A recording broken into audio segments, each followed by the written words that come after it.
જય હિન્દ દોસ્તો, ફરી એકવાર હાર્દિક સ્વાગત છે તમારું મારી યુટ્યુબ ચેનલમાં. આજે આપણે વાત કરવાના છીએ કે ભાઈ જયરાજભાઈ આહિર જે માયાભાઈના પુત્ર છે અને તમે બધા લોકો તેને ઓળખતા પણ હશો. જી હા ગાઈસ, તમે બિલકુલ સાચું સાંભળ્યું છે અને તે પહેલાથી ભાજપ પાર્ટીમાં જોઈન થયેલા છે અને તેમના જ ગામમાં તેમને વોટ કેમ ન મળી અને તેમના જ ગામમાં તેમની બોરડા ગામમાં કેમ હાર થઈ, તો તેની એટલું ઝેડ ઇન્ફોર્મેશન જણાવવા જઈ રહ્યો છું કે શું કારણ હતું ભાઈ તેમને ત્યાં શું કહે હાર મળવાનું. જે આગળ તમે બિલકુલ સાચું સાંભળ્યું છે ને કોનો આમાં હાથ છે જેના લીધે જયરાજભાઈ આહિરની તેમના જ ગામમાં તેમની હાર થઈ છે. અને એવું જ નથી ભાઈ તેમના ગામમાં તેમની હાર થઈ છે અને ઘણા બધા ગામમાં તેમને વિજય પ્રાપ્ત કર્યો છે. જે આગળ તમે બિલકુલ સાચું સાંભળ્યું છે. અત્યારે હાલ સ્થાનિક ચૂંટણીને લઈને જયરાજભાઈ આહિરે ઘણા બધા ગામોમાં જ્યાં વર્ષોથી કોંગ્રેસની આમ સ્થાપના હતી ત્યાં જઈને જયરાજભાઈ આહિરે જીત કરી છે. જ્યાં આગળ તમે બિલકુલ સાચું સાંભળ્યું છે.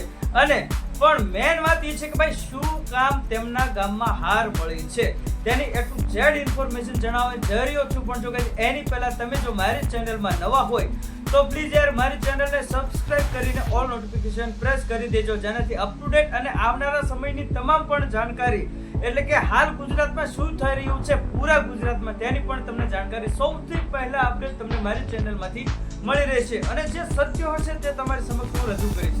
તો પ્લીઝ ગાઈઝ નવા હોય તો મારી ચેનલને સબસ્ક્રાઇબ કરીને ઓલ નોટિફિકેશન પ્રેસ કરી દેજો, જેનાથી અપ ટુ ડેટ અને આવનારા સમયની તમામ જાણકારી તમને સત્ય જાણકારી તમને મળી રહે. તો વિડીયોની શરૂઆત કરીએ તો સૌથી પહેલા તો વાત કરીએ કે ભાઈ તેમના બોરડા ગામમાં સૌથી વધારે આહિર સમાજની જ્ઞાતિ છે, એટલે કે તેમની સંખ્યા સૌથી વધારે છે એવું કહેવામાં આવી રહ્યું છે. પણ તમને ખ્યાલ હોય તો ટૂંક સમય પહેલા બગદાણાના સરપંચ નવનીતભાઈ બાલેતિયાને લઈને થોડીક બબાલ થઈ હતી અને કહેવામાં આવ્યું હતું કે ભાઈ જયરાજભાઈ આહિરે તેમના પર હુમલો કરાવ્યો હતો. નવનીતભાઈ બાલદિયા પર જે બગદાણાના હાલ સરપંચ છે અને તેમને પણ શું કહેવાય તે કોંગ્રેસ જનતા પાર્ટીમાં જોઈન થયેલા છે અને તેમને ચૂંટણી પણ લડી છે. જે આગળ તમે બિલકુલ સાચું સાંભળ્યું છે.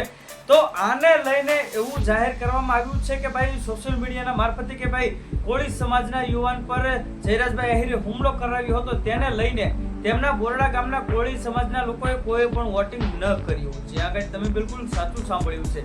પણ આમ તમે જોવો તો ડાઠામાં વર્ષોથી કોંગ્રેસની સત્તા ચાલતી હતી. જે આગળ તમે બિલકુલ સાચું સાંભળ્યું છે. આ વર્ષે ત્યાં જયરાજભાઈ આહિરે શું કહેવાય ત્યાં તેમની સત્તાની સ્થાપના કરી છે, એટલે કે ત્યાં ભાજપનો વિજય પ્રાપ્ત કર્યો છે. જે આગળ તમે બિલકુલ સાચું સાંભળ્યું છે. અને એક ગામમાંની એવા ઘણા બધા ગામડાઓ છે જ્યાં જયરાજભાઈ આહિરે વિજય પ્રાપ્ત કર્યો છે. તમે બિલકુલ સાચું સાંભળ્યું છે. અને માત્ર ને માત્ર આ એક બોરડા અને તેના આસપાસના બે ગામડાઓમાં જયરાજભાઈ આહિરની હાર થઈ છે. જે આગળ તમે બિલકુલ સાચું સાંભળ્યું છે. લોકોને માત્ર ને માત્ર જયરાજભાઈ આહિરની હારના જ વિડીયો વાયરલ કર્યા છે ઘણા લોકોએ કે ભાઈ આ ગામમાં તેમની હાર થઈ છે, પણ જ્યાં વિજય પ્રાપ્ત કર્યો છે તે લોકો તો જાહેર નથી કરતા. કરવું તો બંને જાહેર કરવું. તમે બિલકુલ સાચું સાંભળ્યું છે ને. આ વિડીયોના માધ્યમથી આપણે કોઈ પણ પક્ષનો વિરોધ કરતા નથી કે કોઈ પણ પક્ષમાં બોલતા નથી. આ વિડીયો ખાલી જાણકારી માટે બનાવવામાં આવેલો છે અને સત્ય શું છે તેની જાણકારી તમને આપવાનો હેતુ છે આ વિડીયોના માધ્યમથી. તો ફરી એકવાર કહું છું કે આ વિડીયોના માધ્યમથી આપણે કોઈ પણ વ્યક્તિ કે કોઈ પણ સમાજનો વિરોધ કરતા નથી. અને આવી નવી સત્ય જાણકારી જાણવા માટે તમે જો ચેનલમાં નવા હોય તો પ્લીઝ યાર મારી ચેનલને સબસ્ક્રાઇબ કરીને ઓલ નોટિફિકેશન પ્રેસ કરી દો, જેનાથી અપ ટુ ડેટ મારી ઇન્ફોર્મેશન તમારી સુધી પહોંચતી રહે અને સૌથી પહેલા અને સત્ય અપડેટ તમને મળી રહે. તો હવે મળીએ નેક્સ્ટ વિડીયોમાં. ત્યાં સુધી જય હિન્દ, જય ભારત.